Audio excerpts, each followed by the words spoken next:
Alléluia. Merci Jésus. Comme on a compris, cela n'est pas réservé à un groupe de louanges. Hein. C'est l'Église qui doit louer le Seigneur. Amen. Dis à ton voisin, je suis Église. Donc, on a compris. Ça veut dire c'est nous qui devons louer le Seigneur. Et puis, comme on le dit, on le partage avec nos bien-aimés, louer le Seigneur, ce n'est pas un spectacle. Hein. C'est le peuple de Dieu qui chante les cantiques du Seigneur, de leur Dieu. Voilà, nous célébrons sa grandeur, etc. Donc, ce n'est pas un spectacle, au contraire. 2 Timothée chapitre 3, à partir du verset 1. Seigneur, merci pour ta grâce et ta bonté, Papa. Merci, Seigneur, pour ces instants bénis. Et tous tes enfants, Seigneur, que tu as tirés d'ici et là. Nous te bénissons, nous te louons pour ta grandeur, Seigneur. Au nom de Jésus-Christ. Amen. Il nous est dit à partir du verset 1. Or, sache ceci. Merci, mon frère. Sache ceci, que dans les derniers jours, surviendra des temps difficiles. Car les hommes seront idolâtres. Idolâtres d'eux-mêmes, amis de l'argent, fanfarons, orgueilleux, blasphémateurs. Et rebelles à leurs parents, ingrats, irréligieux, sans affection naturelle, sans fidélité, calomniateurs, intempérants, cruels, haïssant les gens de bien.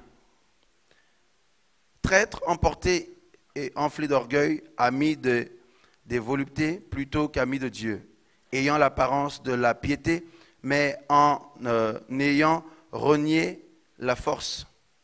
Éloigne-toi donc de tels gens. Alléluia. Dis à ton voisin, éloigne-toi de tels gens.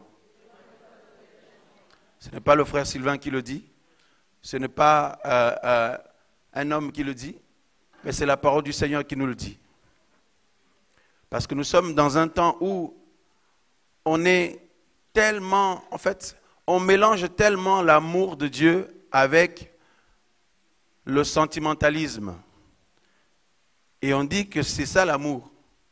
C'est pour ça qu'il faut avoir une bonne définition de l'amour. Parce que Dieu n'a pas la même conception d'amour que nous.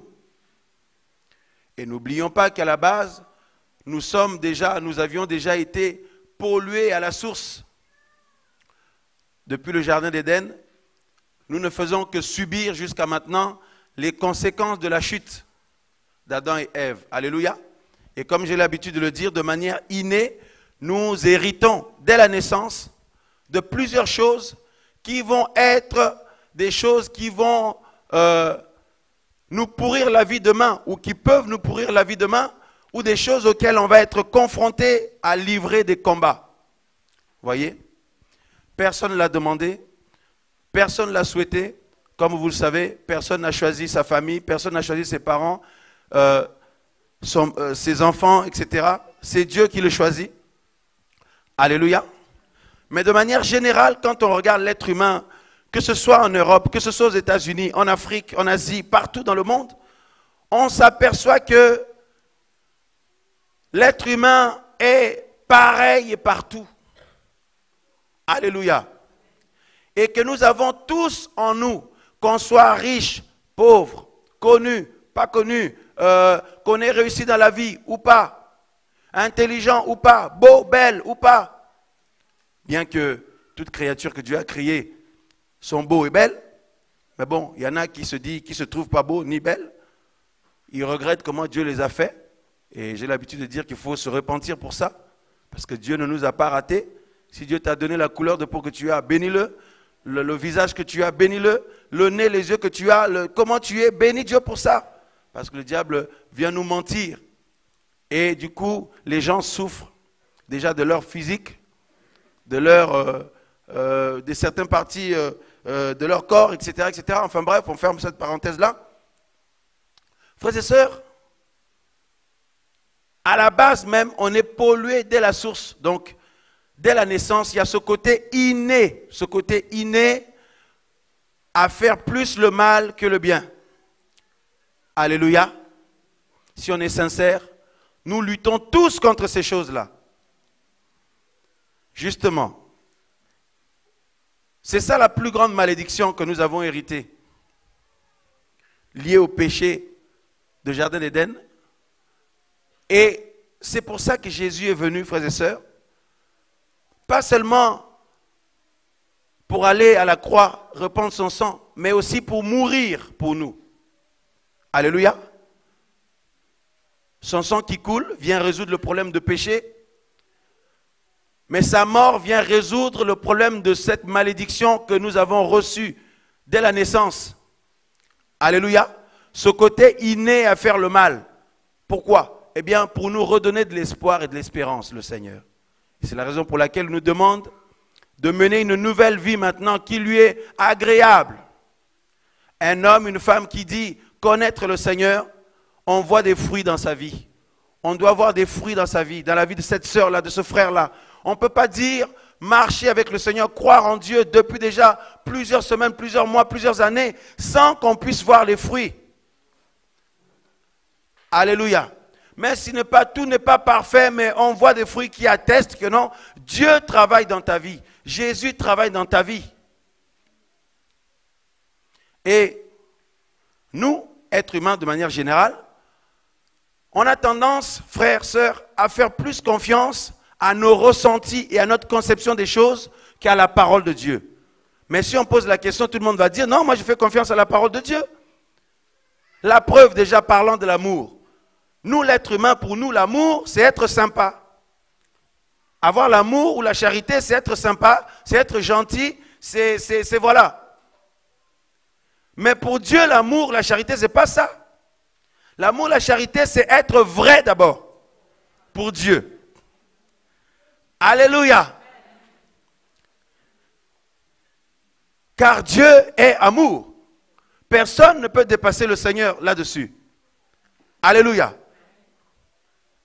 Donc, Dieu, amour, il est le Dieu vrai. Nous sommes d'accord. Il n'est pas le Dieu hypocrite. Il n'est pas le Dieu, voilà, je ne sais pas, qui est dans des confusions. Dieu, amour, il est le Dieu de la lumière. Il est la lumière du monde. D'ailleurs, Jésus se présente ainsi. Alléluia. Il dit, quiconque me suivra ne marchera plus dans les ténèbres, mais il aura la lumière de la vie. Il est la lumière du monde, Jésus. Ça, c'est l'amour. Et donc, si toi et moi, nous sommes touchés par l'amour de Dieu, nous sommes aussi appelés à mener à vivre dans la lumière. Mais pas dans les ténèbres comme les cafards qui se cachent là, qui font des dégâts dans les coulisses. Dès qu'on allume la lumière, vous voyez les cafards, tous les cafards s'en vont, s'enfuient. Mais il y a beaucoup de chrétiens qui sont comme des cafards en ce temps de la fin. Et ce qui est encore plus grave et dramatique, c'est qu'il y a même des pasteurs qui sont comme ça. Des dirigeants d'église, des soi-disant serviteurs. Mais nous les chrétiens, nous sommes aussi nous-mêmes corrompus au point où nous ne pouvons même pas les interpeller dans leur hypocrisie là. Donc on a un problème. Quel Dieu habite en nous? Quel Dieu est au centre de nos vies? Alléluia. Et nous sommes habitués comme ça. Regardez dans le monde. Regardez dans les nations. Regardez dans les entreprises l'hypocrisie qu'il y a. Quelqu'un vient te parler là, vous discutez. Quand il tourne le dos, il va parler avec un autre collègue, il te critique.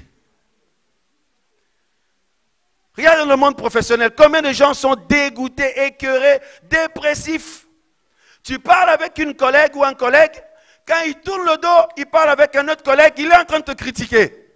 Et quand il finit avec celui-là, il parle avec l'autre, il est en train de critiquer l'autre aussi. Frères, sœurs, vous avez vu l'hypocrisie? Alléluia. Vous allez dans les écoles, l'hypocrisie à outrance. Entre les élèves, entre les enseignants et les enseignantes. Dans les facs, n'en parlons pas. Vous allez dans la politique, pareil. Alléluia. Vous allez dans le showbiz, pareil, l'hypocrisie. Vous allez dans les familles, hypocrisie aussi. Dis à ton voisin, l'hypocrisie. Non, il ne t'a pas entendu, dis-lui l'hypocrisie. Parce que parmi nous, il y en a beaucoup aussi. C'est pour ça que Jésus a dit, ce n'est pas ceux qui me disent Seigneur, Seigneur, qui entreront tous dans mon royaume. C'est ceux qui sont vrais, qui ne sont pas hypocrites. Qui veut être sauvé ici? Nous tous, non? Alors on nous dit ici, frères et sœurs, qu'il viendra des temps difficiles. Dans les temps de la fin, il y aura des... dans les derniers jours, il y aura des temps difficiles. Nous y sommes. Et Paul dit que beaucoup d'hommes et de femmes seront idolâtres, amis de l'argent, fanfarons, orgueilleux, rebelles à leurs parents, irréligieux, ingrats, sans affection naturelle, sans fidélité, calomniateurs, cruels, haïssant les gens de bien, traîtres, emportés, enflés d'orgueil, amis de volupté plutôt que de Dieu. Alléluia.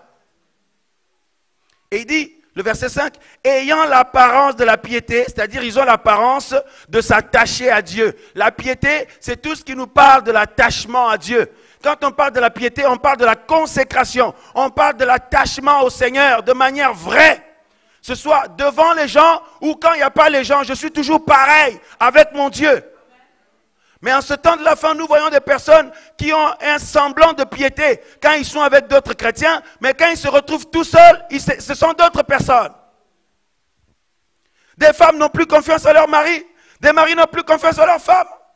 L'hypocrisie. Alléluia. Surtout chez les chrétiens. Et comme je vous le disais tout à l'heure, que la pire des hypocrisies se trouve chez les chrétiens.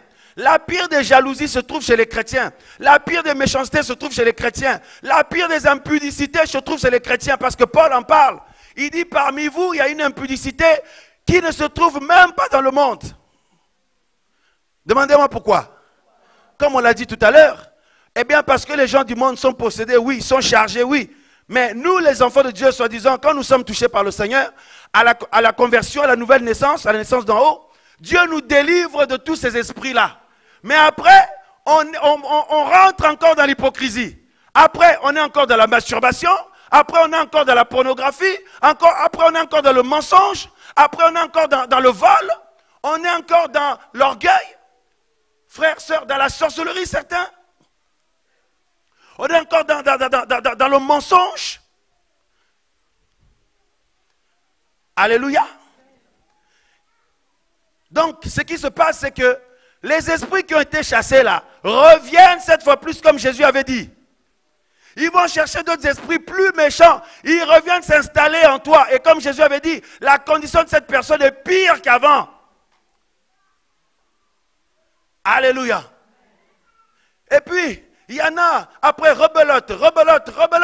C'est toujours la même chose. Depuis 5 ans, toi, ma soeur, c'est toujours la même chose. Mais, bizarrement, ce n'est jamais ta faute. C'est toujours la faute des autres. Il m'a fait ci, il m'a fait ça, ils m'ont fait ci, ils m'ont fait ça. Alléluia. Dis à ton voisin, tu as un problème. Nous avons des problèmes.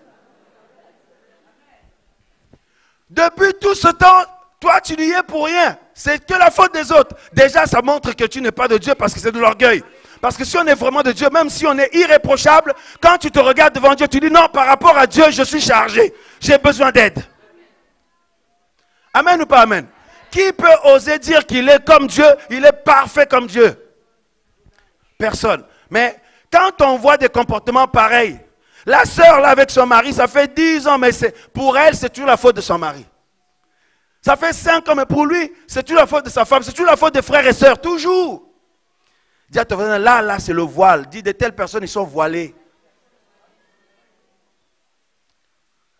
Le diable met le voile et tu es en prison. Même si tu te plains des autres, mais tu es la première personne qui souffre. Or, ce voile-là, pour être ôté, il ne faut pas qu'on vienne t'imposer les mains. Non! Pour que ce voile soit ôté, Paul dit dans 2 Corinthiens, il dit qu'il faut que les cœurs se convertissent au Seigneur. Alléluia! Pour que le voile soit ôté, il faut que le cœur se convertisse au Seigneur. Or, la conversion, c'est le changement de direction. Quand on parle de conversion, c'est que tu avances, tu marches maintenant dans la direction opposée de ce que tu étais avant. si tu étais quelqu'un de rancunier ou de rancunière, si tu te convertis, tu marches maintenant à l'inverse. Tu n'es plus rancunière, ma soeur. Non. Mais regarde-toi, tu es toujours comme ça. Donc tu n'es pas converti. Mais si on dit à quelqu'un, tu n'es pas converti, oh, le frère m'a insulté, il m'a blessé. Comment est-ce qu'il peut me dire ça? Il m'a jugé. Mais aux yeux de Dieu, frères, sœurs, nous ne sommes pas convertis. Et c'est cette parole qui nous jugera. Rancunière que j'étais, rancunier que j'étais. Je dis que je suis converti, mais je suis toujours rancunier ou rancunière. Je ne suis pas converti. Alléluia.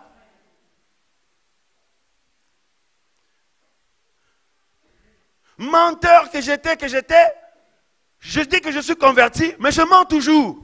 Je ne suis pas converti. Alléluia. Susceptible que j'étais, je dis que je suis converti, mais je suis toujours susceptible. Il y a des gens, pour leur parler, il faut prendre des pinces. Des pinces, mais vraiment, c'est que vous venez comme ça. Tu essaies de placer un mot, tu dis, oh, oups, pardon. Je ne sais pas si vraiment ça t'a choqué ou pas. Bon, je ne sais pas comment. On ne sait même pas comment être avec eux. Ils sont susceptibles. Moindre chose, vexés. Je suis blessé. Dis à ton voisin, je suis blessé. Non, il ne t'a pas entendu. Dis-lui, je suis blessé. On m'a blessé, on m'a vexé, on m'a fait ci. Mais laisse-moi nous poser une question. Qui peut dire ici qu'il est blessé plus que Jésus? Jésus, lui qui a été réellement blessé, lui on ne l'a jamais entendu dire je suis blessé et se plaindre de ça. Il a pris sa croix, il a porté sa croix, il pensait à toi, il pensait à moi, il n'a pas râlé. Mais nous là, on m'a blessé, on m'a mal parlé, on m'a mal regardé, Les chrétiens de l'Occident, on m'a mal regardé, on m'a dévisagé. Je n'ai pas aimé la manière dont le frère m'a regardé, la sœur m'a regardé. Je n'ai pas aimé la manière dont il m'a parlé. Nous, les chrétiens d'Occident, on est tellement gras. On est gras. À l'heure actuelle, il y a des pays où, frère, les chrétiens sont fouettés à cause du nom de Jésus. Les chrétiens sont emprisonnés à cause du nom de Jésus. Les chrétiens sont même tués à cause du nom de Jésus. Mais nous, là, une petite parole, on est blessés. On n'est pas convertis.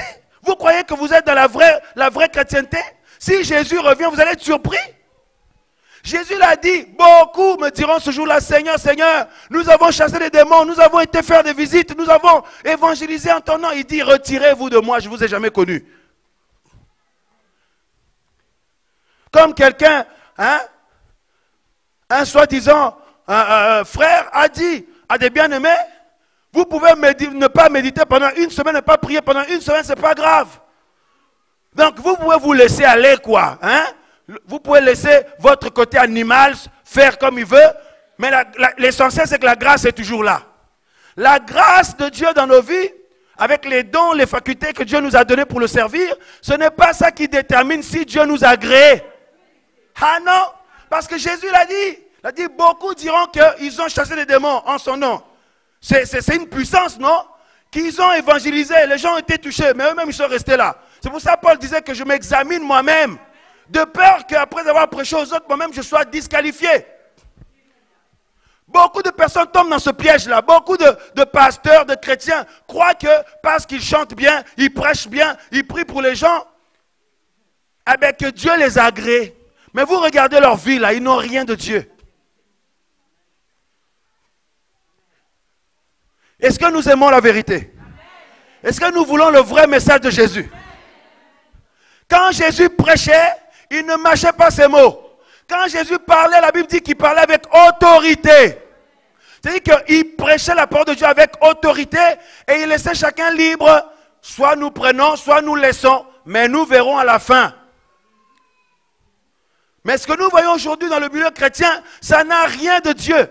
Où on fait des enseignements, des discours, des prédications qui arrangent les gens. D'ici on prêche ça, ah non, eux ils ne viendront plus après dans notre église. Mais attends, s'ils ne viennent plus, ça veut dire qu'ils n'ont pas le cœur pour Dieu.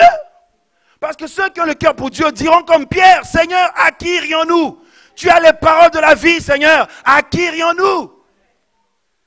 Alléluia. Donc ces églises-là, ces serviteurs-là sont corrompus parce que eux, ils ne pensent qu'à la dîme. Ils disent, si il y a 2, 3 personnes qui ne viennent plus, je vais perdre de l'argent. Ça montre qu'ils sont des faux serviteurs. Parce que quand Jésus est venu, ça montre que ce sont aussi des fausses églises.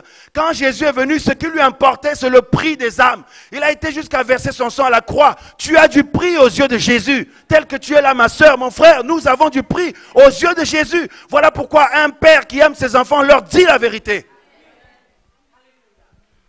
Et Dieu nous dit la vérité en tant que notre Père. Alléluia. Et ça, c'est l'amour. Alléluia. Nous continuons verset 5. Ayant la parole de la piété, mais ayant renié la force, il dit, éloigne-toi donc de tels gens. Alléluia. La Bible nous dit, éloigne-toi de tels gens. Nous suivons tous un Dieu d'amour, non? Mais ce Dieu-là, il te dit, les gens qui sont comme ça, éloigne-toi-en. Mais on va dire, Seigneur, tu n'es pas sympa.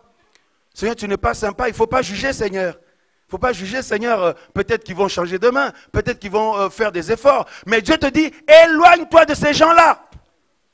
Mais nous, on est dans les raisonnements. Voyez, nous, c'est soyons sympas, soyons gentils. Et ça, c'est la corruption. Vous savez pourquoi? Parce que quand derrière la sympathie, la gentillesse, là, il y a l'hypocrisie.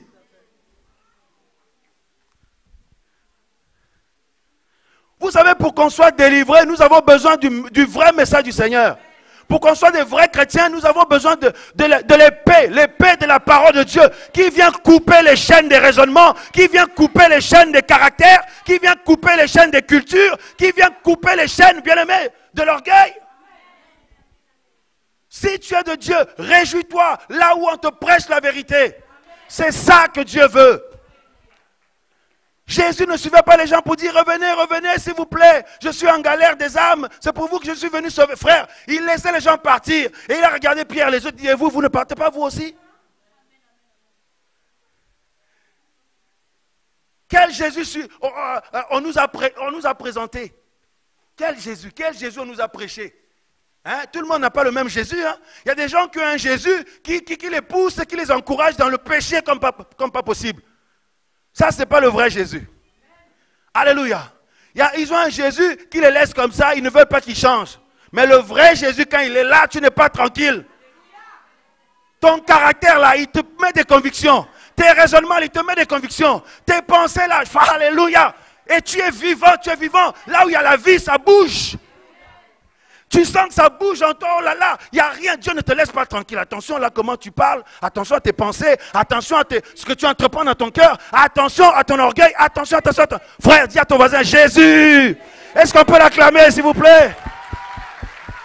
Gloire à Dieu. Je veux ce Jésus-là, j'ai soif de ce Jésus-là, j'ai faim de ce Jésus-là, j'ai le désir de ce Jésus-là. Alléluia. Wow. Et c'est ce Jésus-là qui est amour. Quand il me voit, je me dirige dans un trou. Attention mon fils Sylvain, il y a un trou devant toi. Fais demi-tour. Oui Seigneur. Mais le Jésus de la religion et nos pasteurs là, il y a un trou. Non, il n'y a pas de trou. Continue. Il voit un chien passer, il dit non, c'est un oiseau. Mais non, c'est un chien. Mais non. Il ne faut pas dire c'est un chien. Non. C'est un oiseau. Alléluia. La sympathie et la gentillesse. Bonjour frère. Oui, bonjour. Bonjour, ça va? Par la grâce de Dieu, ça va. Mais quand il tourne le dos là, ah non, mais lui là, elle là. Mais l'amour de Dieu, il sait que tu fais n'importe quoi. Il dit, ma soeur, il faut quand même changer un peu, il faut faire des efforts. Mon frère, il faut quand même arrêter. Il faut arrêter ton impudicité là quand même. Il faut arrêter de draguer les sœurs. De draguer les frères. Alléluia.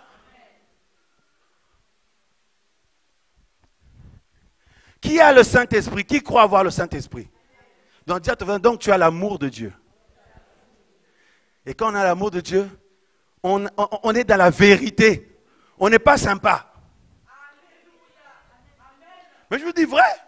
Ceux qui sont dans la vérité en ce temps de la fin, on est regardés comme des gens qui ne sont pas sympas. Comme les gens ne sont pas gentils, ils sont trop durs. Non, mais on n'est pas durs, on est dans la vérité. Jésus est la vérité. Vous n'êtes pas trop dur, vous êtes sympa, mais vous êtes plein d'hypocrisie. Et Jésus le disait aux pharisiens, ils sont des religieux, ils sont des tombeaux blanchis. Dis à ton voisin, je ne veux plus être comme ça. Dieu lui-même dit, éloignez-vous de tous ces gens-là. Mais nous, on dit, non, il faut l'amour, quoi. Il faut l'amour. Quel amour tu parles, là, s'il te plaît? Dis-moi, de quel amour tu parles? Là, être sympa? Ou être gentil? Ou l'amour de Dieu? L'amour de Dieu, une sœur dit qu'elle croit en Dieu, mais elle est fière. À chaque fois, il faut la supplier pour qu'elle change, pour qu'elle vienne prier, pour qu'elle aime le Seigneur dans sa vie. Mais elle a un problème. Retire-toi, laisse-la. Toi, tu vas, tu passes du temps, tu essaies de la convaincre, tu essaies d'être sympa, gentil. En fait, tu ne produis rien du tout. En fait, c'est elle qui va t'affecter. Jésus dit, éloigne-toi de ces gens-là. Tout le monde n'est pas frère, sœur, hein? Ah non, non, non, non, non, non, non. Il y a nos vrais frères, nos vraies sœurs, mais il y a des faux frères aussi. Des fausses sœurs. Alléluia. Donc, ce chose-là choque un peu. Vous parlez avec des chrétiens, ils sont choqués. Ils disent, non, vous êtes trop dur, vous n'êtes pas sympa, il faut l'amour. Si on dit bande d'hypocrites, vous dites, ah, le frère nous a insultés. Mais Jésus disait, rate de vipère aux gens. Hypocrite, tombeau blanchi. Alléluia. Ah là, je vois des visages qui... ah non, mais c'est trop tard, tu es déjà là. Tu vas entendre. Des sœurs qui ne changent jamais, leur mari souffre. Caractère là. Mais ce n'est jamais leur faute. Des frères qui sont terribles, leurs femmes souffrent. Alléluia. Non, il n'y a plus beaucoup d'amen. Hein? Le verset 6, on nous dit, hors de ce nombre, donc des gens, de ces soi-disant frères-là, hein, frères et sœurs-là, serviteurs, tout ça là, on dit de ce nombre, sont, frères et sœurs, et le verset 6, hors de ce nombre sont ceux qui se glissent dans les maisons, voilà, ils se glissent dans les maisons et qui tiennent captives les femmes chargées de péché et agitées de diverses convoitises. Voyez, qui apprennent toujours, mais ne peuvent jamais parvenir à la pleine connaissance de la vérité. Voilà, il y a de ces frères-là, ils se glissent dans les maisons. Ils vous appellent tout le temps. Allô, ma soeur, tu es où? Tu fais quoi? Lui, frère, il t'appelle tout le temps, toi, soeur, sexe opposé. Il y a un problème. Comme la Bible dit, il se glisse dans les maisons. Est-ce que je peux venir te voir? Il vient te voir, lui, frère, et toi, soeur. Et puis on laisse faire. Vous avez des problèmes, c'est ça, vous avez besoin de délivrance? Et on nous dit qu'ils se glissent dans les maisons comme ça. Hein, frères et sœurs? Et ils tiennent captives les femmes chargées de péché et agitées par diverses convoitises. C'est-à-dire qu'ils viennent repérer, détecter vos failles. Et une fois qu'ils les ont détectées, maintenant ils commencent à vous manipuler. Ils commencent à parler de sexe avec vous. Ils commencent à parler d'impudicité avec vous. Du monde avec vous. Parce qu'ils ont repéré. Vous voyez que la Bible dit ici, frère, tout est dans la parole. Hein. On nous dit ici qu'ils voient ces sœurs-là, vous voyez, qui sont chargées de péché. C'est des gens qui viennent juste d'arriver parfois. Ils ne savent pas encore trop bien, agités par diverses convoitises. Vous voyez, il dit, ils apprennent toujours, ces personnes-là, et ne parviennent jamais à la pleine connaissance de la vérité. Ils s'assurent bien que vous soyez toujours ignorants. Comme ça, ils vous manipulent bien comme il faut. Vous voyez, on est dans ce temps-là. Plein de sœurs font ça, plein de frères font ça, plein de soi-disant serviteurs font ça. Et beaucoup d'enfants de Dieu se sont fait avoir. Et après, il y en a qui sont blessés, ils veulent abandonner le Seigneur. Il y en a qui sont blessés, mais ils viennent crier à Dieu. Frère, nous sommes dans des temps difficiles. On l'a lu tout à l'heure, hein? On est dans les derniers jours. C'est les temps difficiles. Tout est possible, tout peut se passer.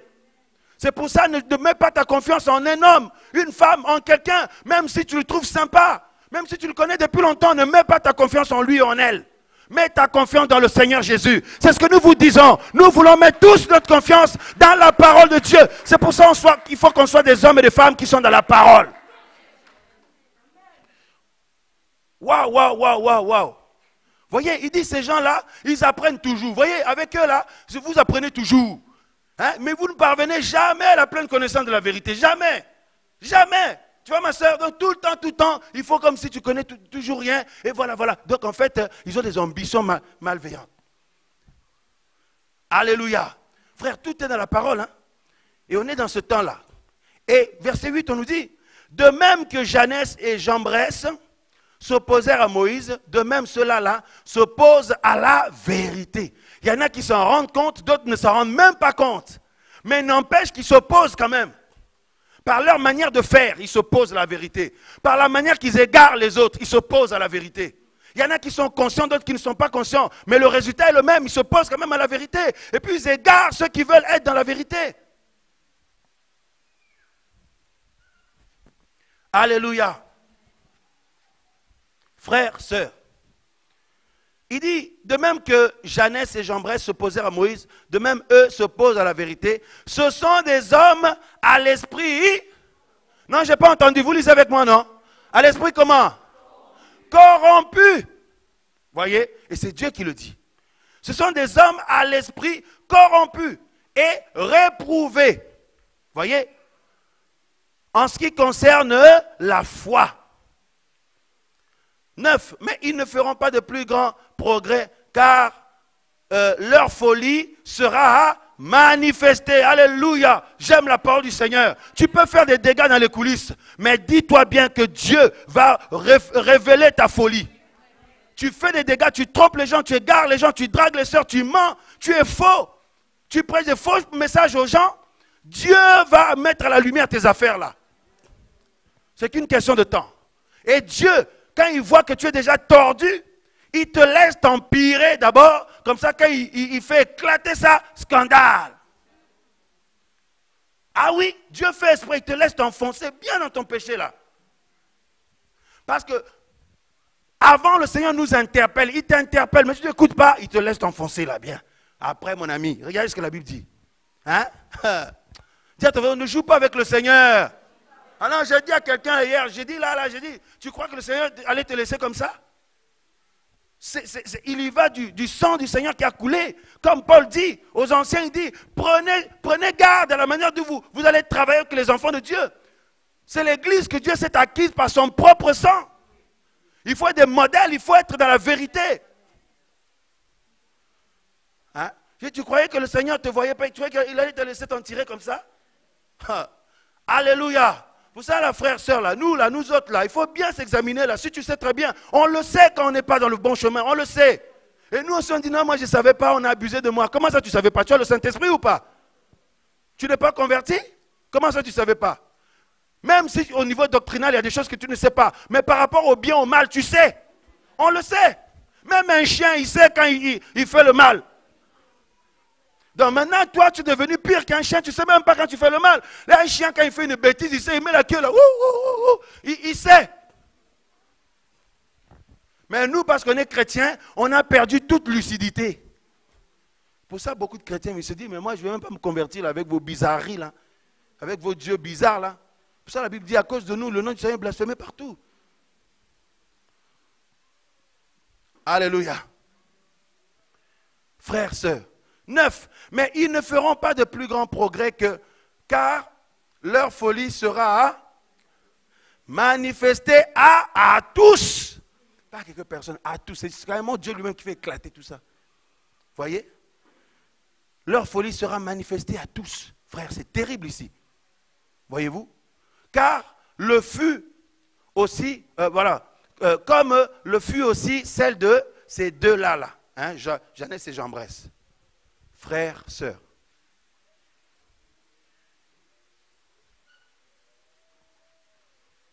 Tu m'as jugé, tu juges, tu me juges. Tu n'as pas l'amour, il n'y a pas l'amour. Moi, je ne vais plus là-bas parce qu'il n'y a pas l'amour. On me juge, on n'est pas sympa, on n'est pas gentil. Mais on est où là? On est dans le Seigneur ou on est dans le monde là? Si on est dans le Seigneur, on ne parle pas de sympa, il y a de gentil. Non, on parle de l'amour. Et l'amour, c'est être vrai. Pasteur, tu es marié, tu trompes ta femme, arrête le ministère. Arrête de prêcher. Mais nous, non, ça ne me regarde pas, je ne peux pas juger l'homme de Dieu. Mais attends, mais toi aussi tu es homme de Dieu. Un enfant de Dieu, c'est un homme de Dieu. C'est une femme de Dieu. Alléluia. Ton pasteur, il est divorcé, remarié, tu le sais, et tu vas quand même dans son église là-bas. Mais tu vas recevoir des démons d'adultère. Ne t'étonne pas après si ta vie devient bizarre. Les derniers jours, dis-lui les derniers jours. Dans les derniers jours, c'est sauve qui peut. Dans les derniers jours, c'est sauve ta vie. Sauve ta vie, sauve la vie de tes enfants, de ton mari, ta femme, tes frères et sœurs. Avance avec ceux qui veulent avancer. Ne recule pas avec ceux qui veulent reculer. Parce que beaucoup de gens disent non, moi je n'avance pas trop en ce moment, mais je ne recule pas. Je fais une pause ou je suis entre les deux. Non, si tu es entre les deux, tu recules. Soit on avance, soit on recule. Le entre les deux n'existe pas. Beaucoup de chrétiens sont au milieu là. Donc en fait, ils reculent. Et ce n'est pas étonnant, quelque temps après, vous les regardez, ils ont repris tout ce qu'ils avaient vomi. Amen ou pas amen?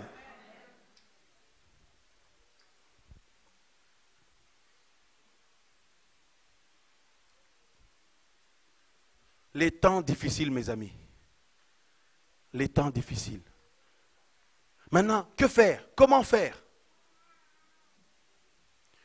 Pour ne pas se faire avoir. Mais c'est simple. Il faut plus s'attacher à Jésus. Alléluia. Qu'à quiconque. Même si nous venons réunir comme nous sommes venus ce matin, j'espère que tout le monde cherche à s'attacher à Jésus. Notre foi ne dépend pas d'une réunion ou d'un temps de prière. Notre foi dépend de notre relation avec Jésus tous les jours. C'est-à-dire que quand Jésus nous avait touchés, frère, on aimait lui parler. On aimait lui parler, lui prier, le remercier, l'adorer. Mais quelque temps après, on n'aime plus trop ça. En fait, on n'est plus motivé, quoi. Voyez? C'est pour ça que dans les choses de Dieu, ne t'attends pas à être motivé. Ton corps ne sera jamais motivé. Tu peux tout faire, tu es en forme, mais dès que tu prends les choses de Dieu, tu commences à bâiller. Dès que tu dis tu vas prier, tu commences à bâiller. Tu vas méditer, tu commences à bâiller. C'est incroyable. Mais d'où vient cette puissance-là de fatigue d'un coup? Alléluia. C'est pour ça que Paul disait, je traite durement mon corps. Voyez? Il faut davantage développer notre relation avec Jésus. Et quand on développe notre relation avec Jésus, vous savez quoi? On commence beaucoup à aimer la parole de Dieu. On commence parce que Jésus, il est la parole. Oui, quand Jésus est avec quelqu'un, il passe son temps à lui enseigner. Regardez, Jésus est parti de la maison de Marie et Marthe, non? Qu'est-ce qu'il faisait? Il n'a pas dit, Marthe, fais-moi du café s'il te plaît. Emmène-moi le petit gâteau là. Est-ce que vous avez un gâteau ici? Non. Il s'est mis à enseigner. Et Marthe est restée là. Elle buvait l'eau de vie. Elle mangeait le pain de vie. Pardon, Marie. Alléluia. Marie. Elle restait là, elle a saisi la bonne part. Mais Marthe voulait faire plaisir au Seigneur, faire beaucoup de choses. Au lieu de faire beaucoup de choses, cherche à manger le pain de vie. Manger le pain de vie, la parole de Dieu. Parce que plus ta relation avec le Seigneur grandit, il y a des signes qui vont se montrer. Tu as une plus grande soif de la parole de Dieu. Tu veux comprendre les choses de Dieu. Tu veux être enseigné. Tu veux grandir avec lui. Mais il y a des gens, non, eux, ils viennent seulement pour prier pour moi. Je fais beaucoup de mauvais rêves. Priez pour moi, pour avoir mon mariage, pour avoir mon travail, pour avoir mon permis. Tu as ton permis, mais apprends bien le code de la route. Mais toi, tu veux qu'on prie pour toi pour avoir le permis. C'est incroyable ça. Vous voyez, les chrétiens, on a un problème. Hein? C'est pour ça, en fait, il y a beaucoup de gourous chez les chrétiens. Parce que les chrétiens, chaque chose, ils veulent que le gourou prie ou il fasse une prophétie. Mais tu vas avoir le permis, apprends bien ton bouquin là. Amen ou pas amen? Non, prie pour moi pour avoir le permis. Comme ça, on prie pour toi, mais toi, tu ne vas même pas apprendre. Vous voyez, en fait, on est des fainéants. On ne veut pas apprendre. Dis, prie pour moi comme ça, quand je rentre, c'est bon, le permis est acquis. Ça va se faire tout seul. Et Jésus n'aime pas qu'on soit des fainéants. C'est pour ça, regardez même dans notre marche avec lui. Il aime que nous puissions apprendre sa parole. Avoir nous-mêmes une discipline personnelle en dehors des réunions. Amen ou pas amen? Il aime que nous puissions avoir une vie de prière. Parce que nous sommes constamment en contact avec lui. Parfois nous l'adorons, parfois nous intercédons pour les autres, parfois nous le remercions. La prière, la vie de prière. Et vous remarquerez que les premières choses que le diable attaque quand il vient, c'est qu'il attaque ta vie de prière. Il attaque ton zèle et ton amour pour le Seigneur, ton amour pour la parole. Après, tu es comme désintéressé, quoi. Pourquoi on dit que quelqu'un est éteint? Mais il est éteint parce qu'il ne prie plus beaucoup, il ne médite plus beaucoup. C'est lié à ces choses-là. Il n'aime plus beaucoup la sainteté, la vie de sainteté. Mais quelqu'un qui est réveillé, dès qu'une saleté veut rentrer dans sa vie, il le sait tout de suite. Il prend position. Dès que quelqu'un veut le corrompre, il prend position. Voyez? Beaucoup de personnes pensent que pécher, c'est seulement aller faire la débauche là-bas, aller mentir là-bas, ou faire la sorcellerie là-bas. Mais ne pas prier pendant longtemps, c'est un péché. Tu passes toute une semaine sans prier, tu as péché. Parce que le Seigneur a dit, priez sans cesse. Alléluia. Tu passes plusieurs jours, plusieurs semaines sans méditer la parole, tu es dans le péché. Ah non, je ne suis pas dans le péché, moi je n'ai pas été volé là-bas, je n'ai pas été commettre quelque chose là-bas. Donc dis à ton voisin, il y a beaucoup de pécheurs parmi nous. Ah, on ne le dit pas, hein. Vous savez pourquoi le Seigneur en a fait un ordre de tout ça? Parce qu'il sait que ça détermine notre fermeté. Si tu n'aimes plus trop la parole, tu vas te faire avoir facilement par le diable, par des mauvaises pensées, par l'influence. Vous avez vu la pression qu'il y a dans ce monde? La puissance de séduction qu'il y a? C'est qu'on peut très bien être sincère avec Jésus, mais on va se retrouver dans des bizarreries. Nous-mêmes, on est gênés même. Amen ou pas amen? Combien de personnes j'ai rencontrées qui viennent au bureau? Frère Sylvain, regarde, j'aime le Seigneur, mais je ne comprends pas comment je peux être dans telle chose. Comment je peux aimer telle chose? Mais oui, parce que tu n'as pas une vie de méditation. Tu n'as pas une vie de prière, tu n'as pas une vie de relation avec le Seigneur. Et quand tu n'as pas ça, eh ben, l'Esprit ne peut pas faire lumière sur ta vie. Mais quand tu développes ça et tu le poursuis et tu persévères dedans jusqu'au retour du Seigneur, parce que le Seigneur nous demande de persévérer, c'est persévérer dans quoi? Persévérer dans la foi, persévérer dans la prière, persévérer dans notre relation avec le Seigneur, persévérer dans la sainteté. La dernière fois que tu as médité la Bible, toi personnellement, ça remonte à quand? La dernière fois que tu as jeûné, personnellement, pas pour demander quelque chose au Seigneur, juste pour la gloire de Dieu, ça remonte à quand? La dernière fois que tu as pris un temps personnellement dans la prière, de manière concentrée, ça remonte à quand?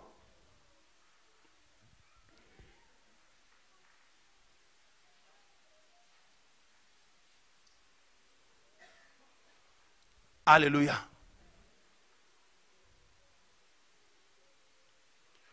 Parce que le Seigneur veut que ses enfants soient comme lui.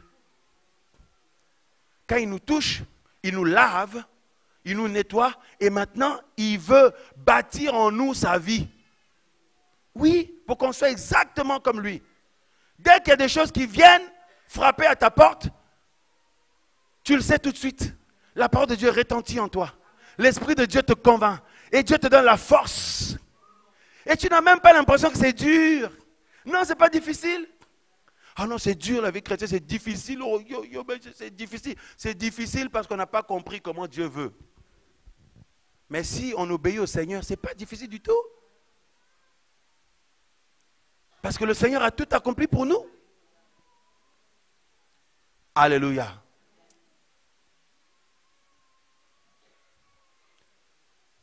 Dans les derniers jours, il y a tous ces temps difficiles. Personne ne pourra échapper. Pour y faire face, il n'y a pas de secret. Le seul secret qu'il y a, il faut se rapprocher de Jésus. Et nous finirons par là, Jérémie chapitre 17.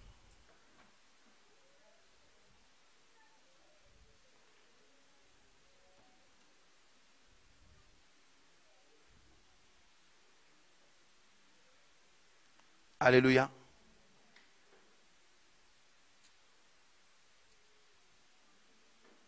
Waouh, waouh, waouh, waouh. Quand tu as une vie de méditation et de prière, dès que tu deviens bizarre, tu deviens difficile à vivre pour ton mari, ta femme, tes enfants, tes frères et sœurs, il n'y a pas besoin que quelqu'un vienne te le dire. Toi-même, tu le sais tout de suite. Parce que la Bible dit que la dernière trompette, là, mes amis, quand elle va retentir, nous allons partir. Ce n'est pas tout le monde qui va l'entendre, hein? Ah non, c'est ceux qui ont une relation avec le Seigneur, qui ont l'oreille spirituelle du Seigneur. Alléluia. La trompette peut sonner là, maintenant. Il y en a qui l'entendent, ils partent, d'autres, ils restent là dans cette salle. Voyez?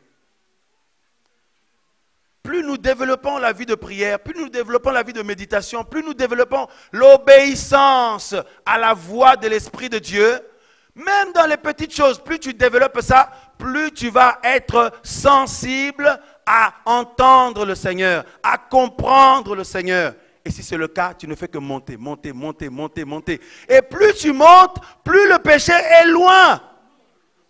Vous avez remarqué ceux qui ont déjà pris l'avion? Quand on décolle là, plus on monte, plus les maisons deviennent petites, non? Plus les choses de la terre deviennent petites, non? Amen ou pas amen? Ah ben c'est ça. Plus tu montes avec Jésus, plus le péché devient petit. Plus la séduction devient petite. Plus les choses du monde deviennent petites. Et toi, tu t'approches des choses d'en haut.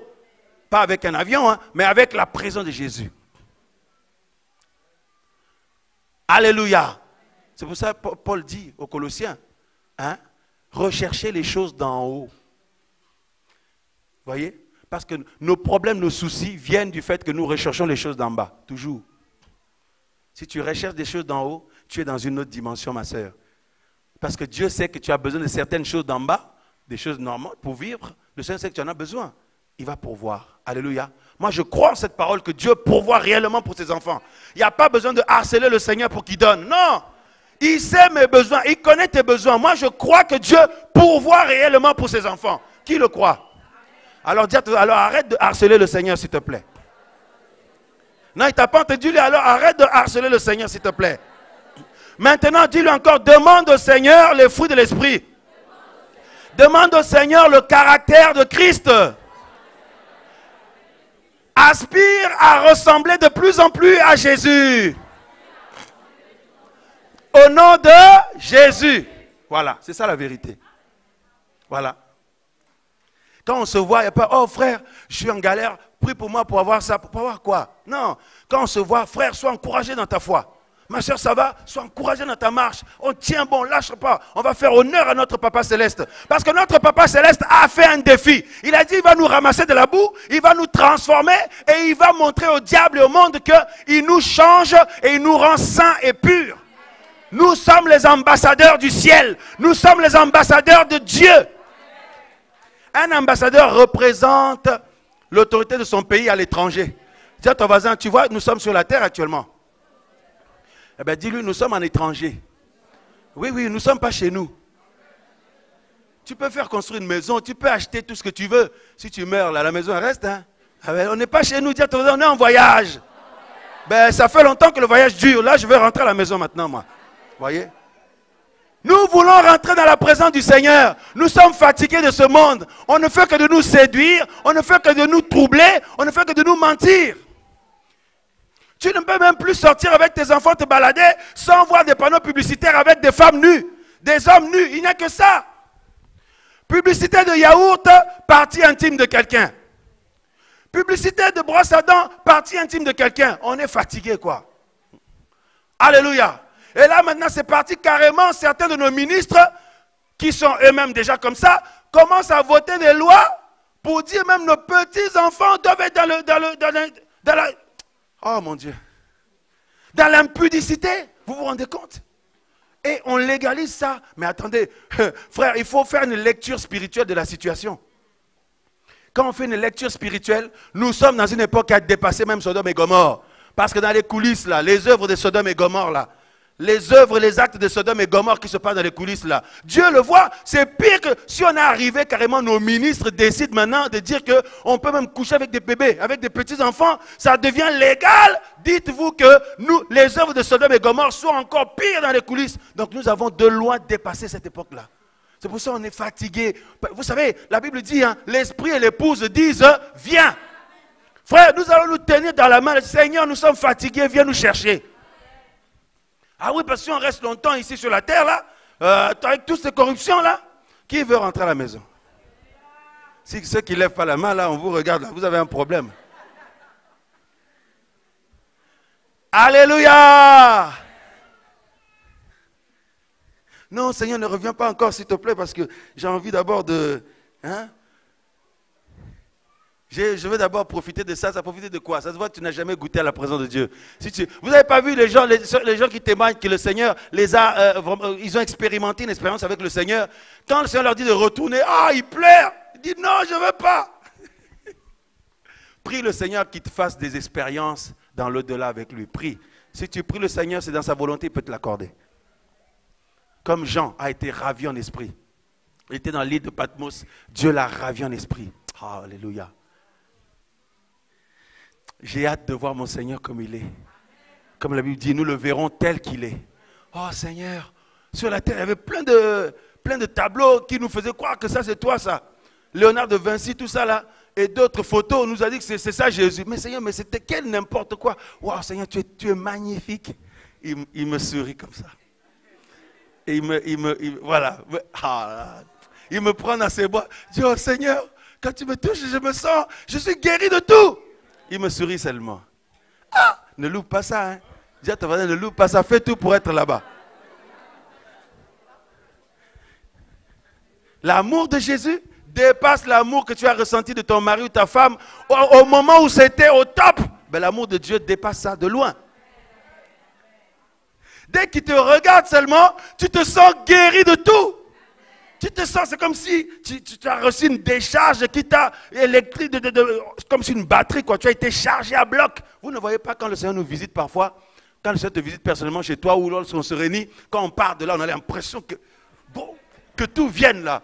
Je suis prêt à tout affronter. Que la tentation vienne, ah, là, je suis plus fort que ça. Que le découragement vienne, je suis plus fort que ça. Amen ou pas amen? Dis à ton voisin, Jésus. Waouh. Jérémie chapitre 17, verset, mes amis. Voilà, la Bible nous dit, le verset 7. Jérémie 17, 7. Il nous a dit ceci. Béni soit l'homme qui se confie en et dont Yahweh est l'espérance. Car il sera comme un arbre planté près des eaux et qui étend ses racines le long d'une eau courante. Quand la chaleur viendra, et c'est l'époque où nous sommes, hein, il y a la chaleur à fond, parce que tout le monde est en train de se dénuder carrément à chaque fois là, à cause de la chaleur. Et la chaleur fait sortir les cafards qui étaient cachés. Vous voyez, la chaleur fait sortir les mauvaises choses qui étaient cachées. C'est ce qu'on voit là dans ce temps de la fin chez les chrétiens. Et ça représente des temps difficiles aussi. Voyez-vous? Et on nous dit, quand la chaleur viendra, il ne s'en apercevra pas. Et sa feuille restera verte. Et il ne sera pas en peine dans l'année de la sécheresse. Là où tout le monde dit c'est dur, mais toi tu dis non, la marche avec Jésus c'est passionnant. Il m'a aimé, son amour m'a touché. Et moi je l'aime aussi maintenant, parce qu'il a répandu son amour dans mon cœur. Ah non mais c'est dur, toi tu sais, non c'est pas dur. Quand tu t'appuies sur lui c'est magnifique, c'est passionnant. Qui peut dire que c'est passionnant? Qui dit que c'est dur? Ah personne ne lève la main. Hein? Donc dans les coulisses là mes amis, quand vous entendez un frère, une sœur vous dire ça, il faut le reprendre. Parce qu'on dit c'est dur, j'en peux plus. Ça veut dire que Jésus est nul, il a fait l'œuvre de la croix à moitié, il n'a pas tout accompli pour nous. C'est une manière d'insulter le Seigneur. Voyez? C'est pour ça, regardez, des gens comme Job, hein, des gens comme Shadrach, Meshach, Abednego, des gens comme Abraham, toutes ces personnes qui ont été éprouvées. On est venu voir s'ils aiment toujours Dieu, non?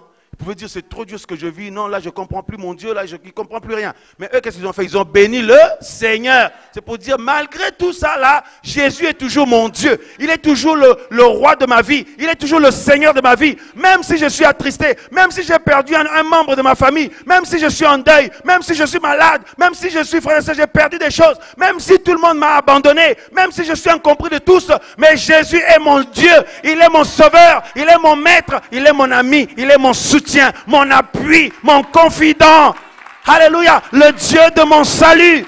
Même si les gens me condamnent, mais lui vient me redonner de l'espoir. Je m'attache à Jésus, je l'aime et je vais l'aimer encore.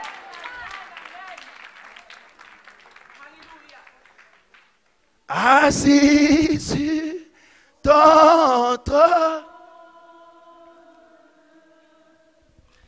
il règne jamais.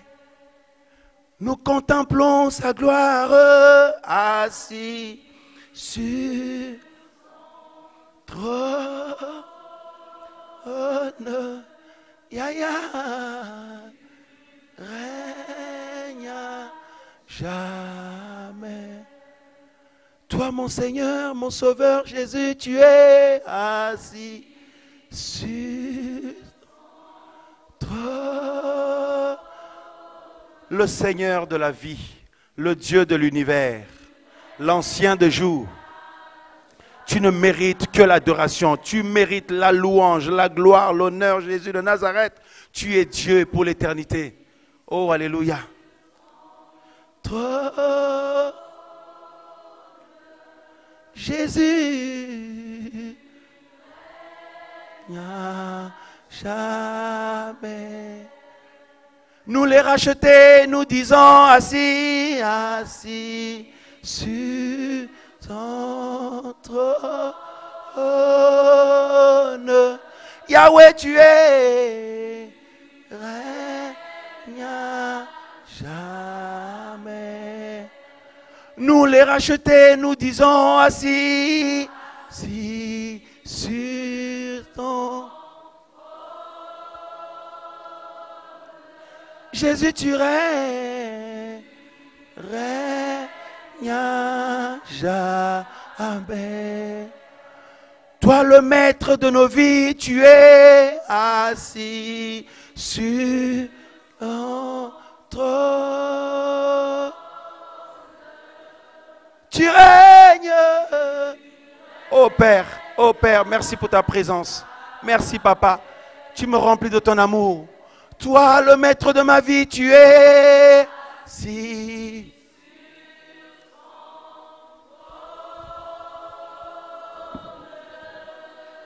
Tu règnes.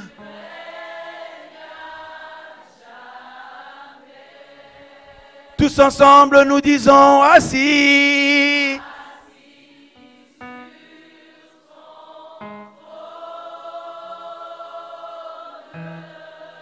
Tu règnes. Sa présence est là. Les rachetés contemplent sa présence. Ceux et celles qui sont les rachetés contemplent sa présence. Toi qui as son esprit, regarde comment son esprit en toi atteste sa présence. Tu règnes. Oh Seigneur, je ne veux rien d'autre que toi, mon Dieu. Je ne veux rien d'autre que toi, Papa. Oh oui, assis, assis. Sur.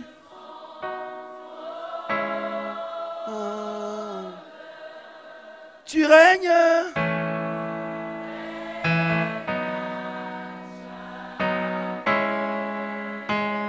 Le roi de ma vie, tu es assis.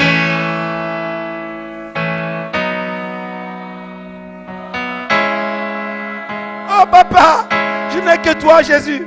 Je n'ai personne d'autre que toi, mon Dieu. J'ai choisi de te suivre.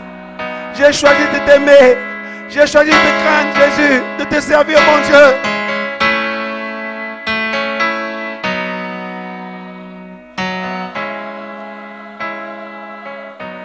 Tu règnes.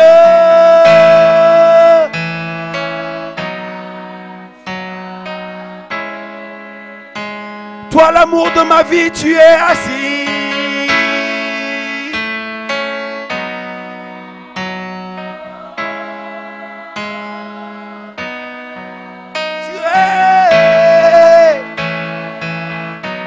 Oh, sa présence est forte. Sa présence est palpable. Sa présence est palpable ici. Tu es.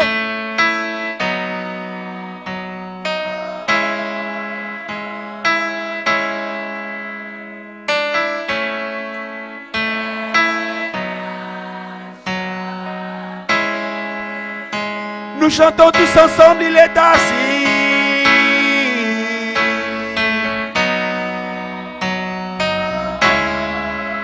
Oh Papa, nous contemplons ta présence. Oh Jésus, tu es la raison de ma vie. Tu es la raison de ma vie, Jésus. Je proclame ce matin, tu es assis.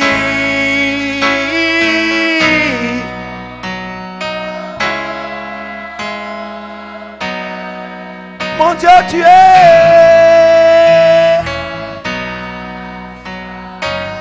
Merci pour ta présence, Seigneur, qui se répand en ce lieu, Jésus.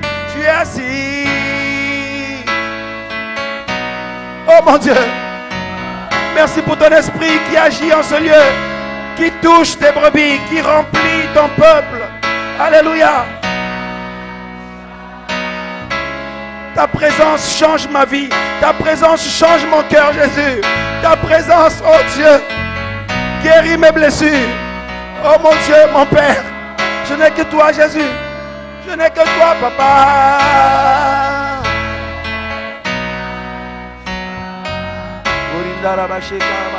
Nous disons, il est assis sur son trône. Oh, il règne. Il règne à jamais. Randa Basheka, glory d'Arababa. Tu règnes à jamais, mon Dieu. Oh, quelle présence. Sa présence est forte ici. Majesté, majesté. Nous accueillons ta majesté, Jésus. Tu règnes.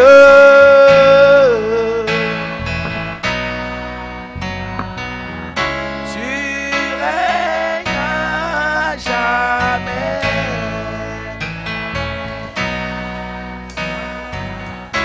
Tu règnes à jamais.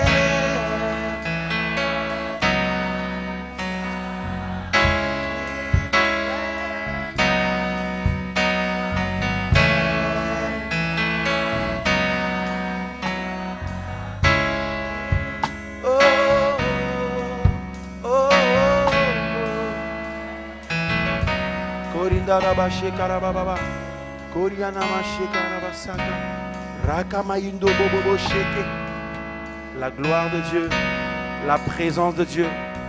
Nous avons été créés pour vivre dans sa gloire. Nous avons été créés pour vivre dans sa gloire, dans sa présence. Jésus nous habitue à sa présence et à sa gloire de plus en plus, de plus en plus, de plus en plus. Parce qu'il revient bientôt nous chercher pour nous emmener avec lui dans la gloire. Pour nous emmener avec lui dans la gloire. Pour nous emmener avec lui dans la gloire. Voilà pourquoi de plus en plus, il nous visite, il nous visite. Il nous donne les délices de cette gloire. Il nous donne, il nous fait goûter aux délices de sa gloire. Majesté, majesté, majesté. Nous bénissons ta présence. Nous bénissons ta présence. Oh Jésus de Nazareth, nous bénissons ta présence, papa.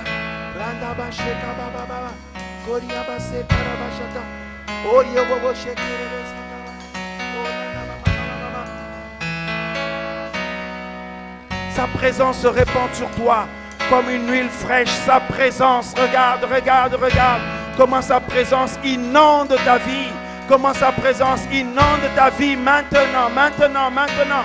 Oh, alléluia. Son amour remplit ta vie maintenant, maintenant. Il guérit tes blessures. Il sèche tes larmes. Il sèche tes larmes. Il brise les chaînes dans ta vie. Jésus est là. C'est lui qui te touche là maintenant. C'est lui qui te visite en ce moment même. Oh, alléluia. Il vient briser les malédictions qui étaient sur toi. Il vient briser les malédictions qui étaient sur toi et t'emmener avec lui dans la gloire. Oh, alléluia. Oh, alléluia. Korina masheka baba baba. Koria masheka baba.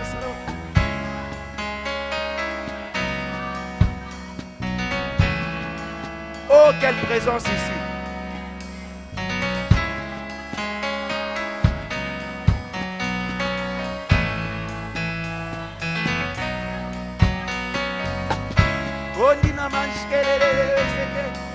Glory, glory, glory, glory, glory, glory, glory, glory, glory. Pendant qu'il te visite, il renouvelle tes dons spirituels. Pendant qu'il te visite, il renouvelle les dons de l'esprit. Pendant qu'il te visite, il renouvelle les dons de puissance qu'il t'a donné. Pendant qu'il te visite, il restaure l'onction de guérison qu'il t'a donné, l'onction de délivrance qu'il t'a donné. Oh, alléluia. Pendant qu'il te visite, pendant qu'il te visite, pendant qu'il te visite. Alléluia, il guérit ton cœur. Pendant qu'il te visite, il te comble de son amour que tu n'as pas reçu. Pendant qu'il te visite, il te dit, je ne t'abandonnerai jamais. Pendant qu'il te visite, il te dit, je ne te délaisserai jamais. Pendant qu'il te visite, il te dit, il ne se perdra aucun de tes cheveux. Pendant qu'il te visite, il te dit, tu iras jusqu'au bout, tu iras jusqu'au bout, tu iras jusqu'au bout. Le diable ne te touchera pas, les ténèbres ne te vaincront pas. Oh, alléluia. Oh, merci papa. Oh, alléluia. Pendant qu'il te visite, pendant qu'il te visite, pendant qu'il te visite, il saisit ta bouche. Pendant qu'il te visite, il saisit ta bouche pour que tu proclames ses oracles, pour que tu prophétises, pour que tu annonces à son peuple son retour imminent. Pendant qu'il te visite, alléluia, il brise les malédictions qui étaient liées à ta vie. Pendant qu'il te visite, alléluia, il brise les paroles des hommes qui te condamnaient. Pendant qu'il te visite, alléluia, il vient briser les liens familiales, les liens ancestraux. Pendant qu'il te visite, il vient signer une alliance nouvelle avec toi dans l'appel qu'il t'a adressé, dans l'appel qu'il t'a adressé. Pendant qu'il te visite, il vient te oindre d'une huile fraîche.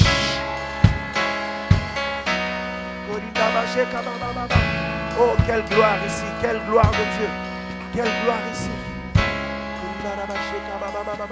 Pendant qu'il te visite, il fait de toi quelqu'un à part, il fait de toi une femme à part, il fait de toi une femme à part, il fait de toi un homme à part, qui n'est pas comme les autres, qui marche à contre-vent, rempli de l'Esprit de Dieu, comme Élie le prophète, comme Ézéchiel, comme Jérémie, alléluia, comme Daniel.